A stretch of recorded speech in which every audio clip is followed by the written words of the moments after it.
नमस्कार, मैं हूं आंचल सिंह और आप सभी का स्वागत है हमारे चैनल पर। 5 राज्यों के चुनाव परिणाम ने कांग्रेस नेताओं को बुरी तरीके से पस्त कर दिया है।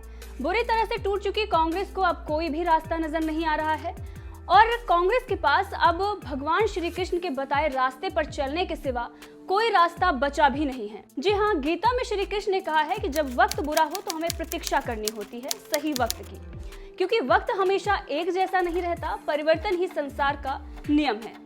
वैसे कांग्रेस अगर गीता का अनुसरण पहले ही कर लेती तो उसे ये दिन देखना नहीं पड़ता और अभी सिर्फ प्रतीक्षा करने से ही समय बेहतर नहीं होगा, उसके लिए कर्म भी करना पड़ेगा। वरना जो दावे कांग्रेस नेता कर रहे हैं वो मुंगेरी लाल के हसीन सपने से कम नहीं है। दरअसल हम बात करने जा रहे हैं कांग्रेस नेता वीरप्पा मोइली के पीएम मोदी और भाजपा को लेकर की गई भविष्यवाणी पर। एक तरफ कांग्रेस का जनाधार घट रहा है तो दूसरी तरफ उसे भाजपा के सबसे बड़े चेहरे का विकल्प ढूंढे नहीं मिल रहा। कांग्रेस के पास कोई ऐसा नेता नहीं जो प्रधानमंत्री नरेंद्र मोदी के करिश्माई व्यक्तित्व को चुनौती दे सके। ऐसे में कांग्रेस बिखरती दिख रही है। पार्टी हाईकमान के विश्वास पात्र और करीबी समझे जाने वाले भाजपाई हो रहे हैं। आप समझ गए होंगे जितिन प्रसाद और ज्योतिरादित्य सिंधिया की बात कर रहे हैं, जिन्होंने कांग्रेस छोड़कर बीजेपी का दामन थाम लिया। अब इसे ये साफ पता चलता है कि कांग्रेस का भविष्य नहीं बचा है। हार पर हार मिलने से पार्टी में बेचैनी और असंतोष बढ़ता ही जा रहा है।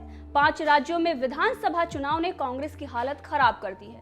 पंजाब में सरकार गई और पार्टी के बचे खुचे कार्यकर्ताओं का हौसला पस्त होता जा रहा है। ऐसे में पार्टी के भीतर नेतृत्व परिवर्तन की मांग उठने लगी है। G23 नेताओं का ग्रुप एक्टिव हो चुका है। बैठकें हुई, कांग्रेस अध्यक्षा सोनिया गांधी तक बात पहुंची, लेकिन हालात फिलहाल जस के तस हैं। हाँ, चौतरफा निगेटिविटी भरे माहौल में पार्टी के दिग्गज नेता वीरप्पा मोइली ने कार्यकर्ताओं में जान फूंकने की कोशिश जरूर की है। उन्होंने ये कहकर नेताओं में जोश भरने की कोशिश की है कि प्रधानमंत्री नरेंद्र मोदी के बाद बीजेपी का टिक पाना मुश्किल है।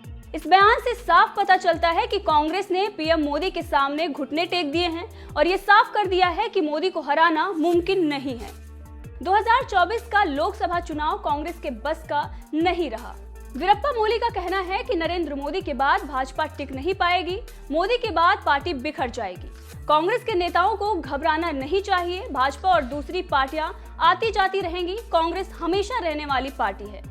ये बयान इसलिए आया है क्योंकि G23 के नेताओं ने पार्टी आला कमान के नाक में दम कर रखा है। गांधी परिवार के खिलाफ नाराजगी बढ़ती ही जा रही है। सबसे पहले समझना ये महत्वपूर्ण है कि कांग्रेस की हालत ऐसी क्यों हुई। कारण तो कई हो सकते हैं, पर सबसे बड़ी वजह जनता से कनेक्शन टूटना है। याद कीजिए, यूपीए 1 और यूपीए 2 के समय प्रधानमंत्री मनमोहन सिंह का दौर और फिर 2014 में नरेंद्र मोदी देश के प्रधानमंत्री बनते हैं। पहले एक अर्थशास्त्री के हाथ में देश की कमान तो थी, लेकिन खुद से फैसले लेने में असमर्थ थे और सोनिया गांधी के इशारों पर नाचने वाले एक रोबोट बनकर रह गए थे। तो वहीं बाद में करीब 15 साल तक मुख्यमंत्री का अनुभव रखने वाले कुशल वक्ता और जनता से खुद को जोड़ने की कला के महारथी ने देश को आगे बढ़ाया।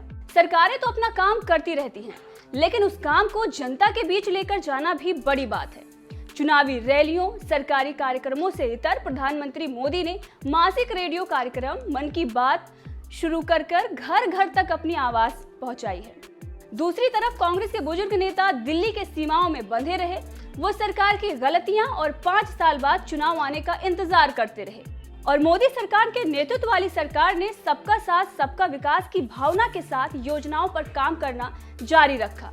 धारा 370, राम मंदिर जैसे बड़े समाधानों ने भाजपा की लोकप्रियता को शिखर पर पहुंचा दिया, क्योंकि इससे पहले ये कहा जाता था कि बीजेपी सिर्फ घोषणा पत्र में इन दावों को रखती है और उसके बाद भूल जाती है। लेकिन प्रधानमंत्री नरेंद्र मोदी का जो दूसरा कार्यकाल आया उसमें उन्होंने बड़े बड़े फैसले लिए, जिसके बाद ये पता चला कि बीजेपी सिर्फ घोषणा पत्रों में इन मुद्दों को नहीं रखती, बल्कि उस पर काम करना भी जानती है। भाजपा ने हर उस चुनावी चक्रव्यूह को तोड़ने में सफलता हासिल की थी जिस पर पहले चुनाव जीते जाते थे, चाहे वो जातिगत समीकरण हो या फिर क्षेत्रीयता। मोदी के सत्ता में आने के बाद भाजपा ने सबको साथ लेकर चलने का नैरेटिव तैयार कर लिया। इससे जनता में एकजुटता का संदेश गया और ध्रुवीकरण की राजनीति के खिलाफ एकत्रीकरण का बड़ा फैक्टर बनकर उभरा।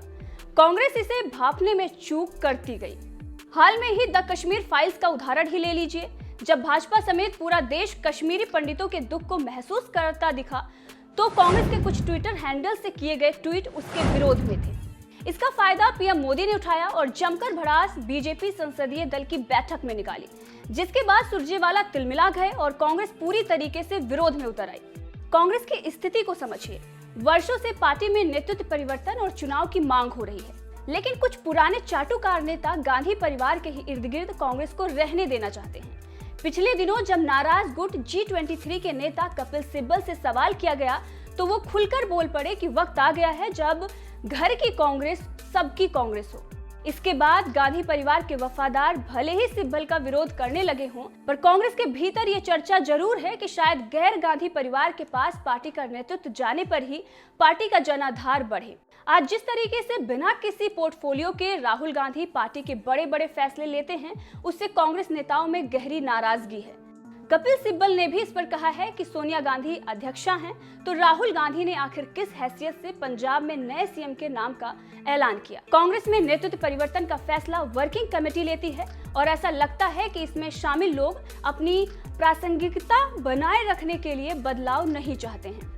कपिल सिब्बल ने यह भी कहा कि 2014 के बाद 177 सांसदों और विधायकों के अलावा 222 उम्मीदवारों ने भी कांग्रेस पार्टी छोड़ दी है। किसी दूसरी पार्टी में इस तरह का पलायन नहीं देखा गया है। जो भी लोग कांग्रेस नेतृत्व के काफी करीब थे, वो छोड़कर चले गए हैं। ऐसे समय में जब G23 की बैठक के बाद कांग्रेस में नेतृत्व परिवर्तन की मांग जोर पकड़ रही है, तो पूर्व केंद्रीय मंत्री वीरप्पा मोइली ने कहा है कि कांग्रेस के नेताओं को घबराना नहीं चाहिए। उन्होंने कहा कि प्रधानमंत्री नरेंद्र मोदी के बाद बीजेपी का टिक पाना मुश्किल है। साथ ही उनका ये भी कहना है कि बीजेपी हमेशा नहीं रहने वाली है। ये मोदी के बाद राजनीति की उथल पुथल बर्दाश्त नहीं कर पाएगी। मोदी की बात से साफ है कि कांग्रेस पार्टी मान चुकी है कि फिलहाल मोदी की छवि को हिला पाना मुश्किल है और पार्टी ने हथियार डाल दिए हैं और अब मोदी के बाद भाजपा की हार का इंतजार हो रहा है। इस पर आपकी क्या राय है, कमेंट करके जरूर बताएं। अगर आपको वीडियो पसंद आई है तो वीडियो को लाइक करें और चैनल को सब्सक्राइब करना ना भूलें।